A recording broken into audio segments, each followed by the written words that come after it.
बोलो शंकर भगवान की जय। शिव महापुराण की जय। नरक वर्णन। सनत कुमार जी ने बताया, पुण्य आत्मा मनुष्य उत्तर के मार्ग से वेवस्त नगर में जाते हैं जो 86,000 योजन की दूरी पर है। पुण्यात्मा व्यक्ति वहां शीघ्र पहुंच जाते हैं। सभी प्रकार के पाप करने वाले पापी मनुष्य यमलोक में जाकर अपने पापों का फल अवश्य भोगते हैं। यमलोक तक पहुंचने में पापी मनुष्य को बड़ी कठिनाई होती है।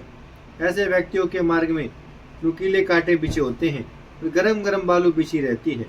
चूड़ी के समान पहने कंकड़ होते हैं।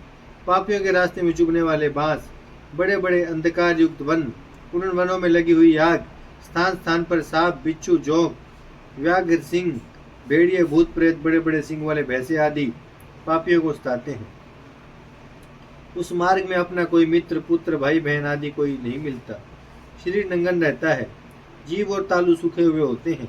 रास्ते भर यम के दूत डंडे मारते हुए ले जाते हैं तथा पैरों में पड़े पाशों से घसीटते हुए ले जाते हैं। किसी को अंकुश से पीटते हैं तो किसी को कांटों से काटते हैं और किसी को अग्नि में धकेलते हैं। पापी व्यक्ति भूखा प्यासा चिल्लाता हुआ जाता है, बेहोश होकर गिर जाता है। यमदूत किसी के हाथ पैर काट देते हैं तो किसी की गुप्तेंद्रियों को काट देते हैं। खून व पीप बहता रहता है। उस खून को पीने हेतु कीड़े शरीर से चिपट जाते हैं। भूख प्यास से व्याकुल पापी मनुष्य भोजन व पानी के लिए प्रार्थना करते हैं, परंतु उनकी बात कोई नहीं सुनता।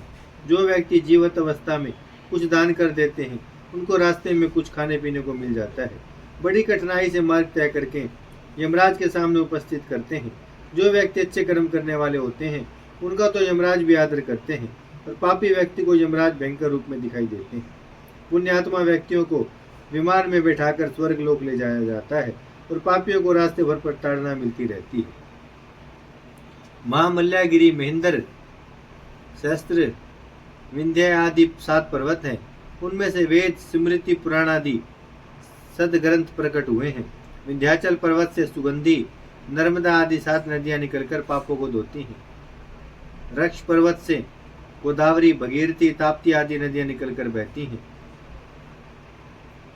सहस पर्वत से कृष्णा, वेणी तथा मल्यागिरी माला, ताम्रपर्णी आदि तथा महेंद्र पर्वत से तिरमता, ऋषिकुल्या, कुमारी आदि नदियां बहती हैं। इनके तटों पर बहुत से गांव हैं। यहाँ के निवासी इन्हीं नदियों तथा तालाबों का जल ग्रहण करते हैं। पलक्ष द्वीप क्षीर सागर से घिरा हुआ है। यह 1,00,000 योजन में फैला हुआ है। इस द्वीप में गोमंत, चंद्र, नारद, दुर्दा, सोने, सुमन वे भ्राज आदि पर्वत हैं।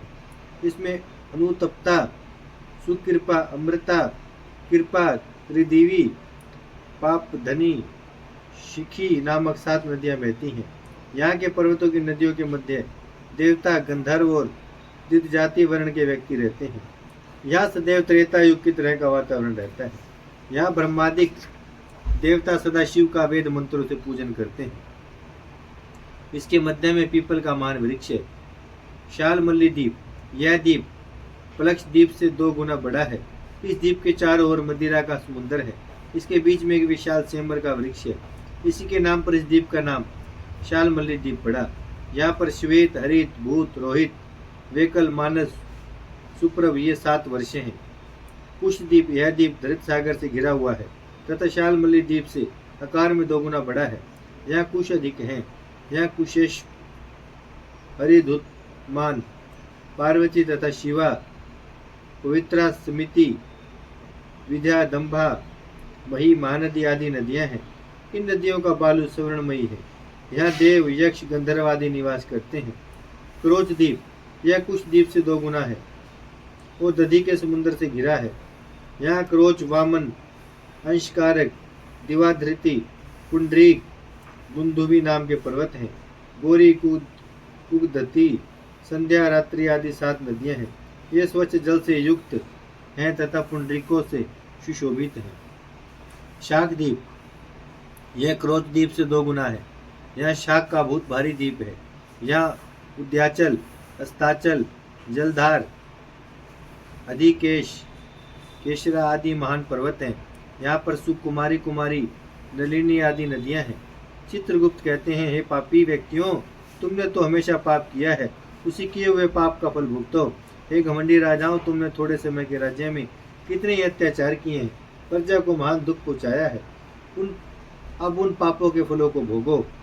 यमराज अपने दूतों को आदेश देते हैं, चंड और महाचंड, इन पापी व्यक्तियों को अग्नि में डाल दो, जिससे इनके पापों का मैल जल जाए। यमराज की बातों को सुनकर यमदूत पापी व्यक्तियों को अग्निकुंड में डाल देते हैं और वज्र से उनके ऊपर प्रहार करते हैं।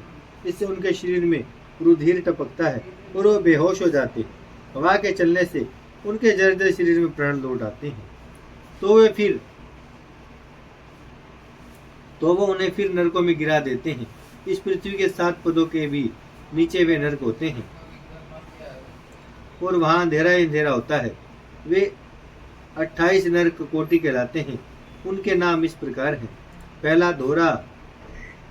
पहला घोरा कोटि, दूसरा सुचोरा कोटि, तीसरा अति घोरा, चौथा महाघोरा, पांचवा घोर रूपा, छठा तलातल, सातवां चंड कोलाहल, आठवां भयानक कर, नौवां काल रात्रि, 10वां भयोत्तरा, 11वां चंडा, 12वां महाचंडा, 13वां भीमा कोटि, 14वां पद्मा कोटि, 15वां भीषण नायिका, 16वां कराला, 17वां चंड नायिका, 18वां प्रचंड कोटि, 19वां विकराला, 20वां वज्रा, 21वां त्रिकोण, 22वां पंचकोश, 23वां सुदीर्घ अखिलादित, 24वां सम, 25वां सिम सबलाभ, 26वां उग्र कोटि, 27वां नरक कोटि। इस प्रकार ये पापी मनुष्यों को दुख पहुंचाने के लिए होते हैं। इनमें 100 रौरव नरक होते हैं और 40 महारौरव नरक होते हैं। बोलो शंकर भगवान की जय, शिव महापुराण की जय। भजमन नारायण नारायण नारायण, श्रीमन नारायण नारायण नारायण, लक्ष्मी नारायण नारायण नारायण, सत्य नारायण नारायण नारायण, भजमन नारायण श्रीमन नारायण, लक्ष्मी नारायण सत्य नारायण, भजमन नारायण नारायण नारायण।